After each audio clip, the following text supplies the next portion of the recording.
Friday, June 21st, 1940. The Wehrmacht High Command reports.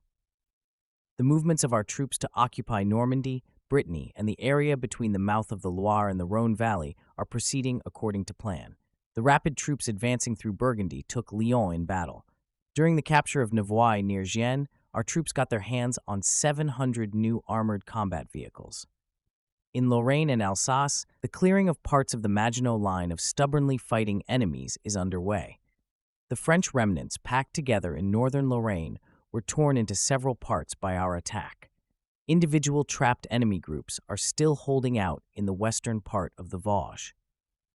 The Hartmannsweilerkopf in the Vosges, which was heavily fought over during the World War, is in our possession. The Luftwaffe continued its attacks on the enemy's retreat routes on June 20th. In front of the Pfälzerwald, our Stukas again put a number of forts of the Maginot Line out of action and thus helped to break the resistance of the enemy who was still holding here.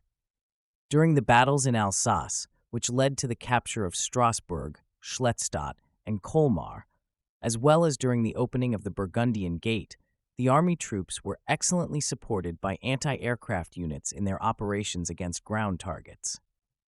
Combat and Stuka units attacked shipping targets off La Rochelle and the Gironde estuary on June 20th and sank a transport of 10,000 gross registered tons and an auxiliary warship of 4,000 gross registered tons. On the night of June 21st, British aircraft again made numerous flights into northern and western Germany in order to drop their bombs on non-military targets as before. The material damage caused is insignificant, but some civilians were killed. The enemy's total losses in the air yesterday amounted to 6 aircraft, 4 of which were shot down by flak alone.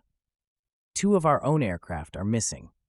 Our submarine weapon reports the sinking of 4 English merchant ships, among which is a Royal Mail steamer of 11,000 gross registered tons.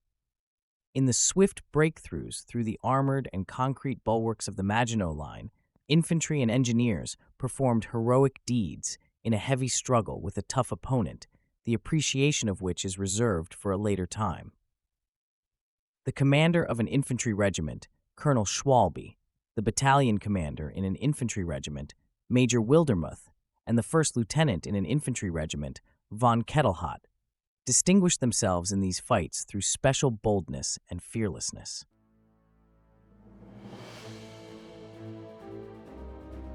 Join us also tomorrow for the subsequent Wehrmacht Report. Subscribe to our channel and be part of a unique historical experience. For more military history audiobooks, visit the YouTube channel of Major Intonio. Thank you for listening, and so long.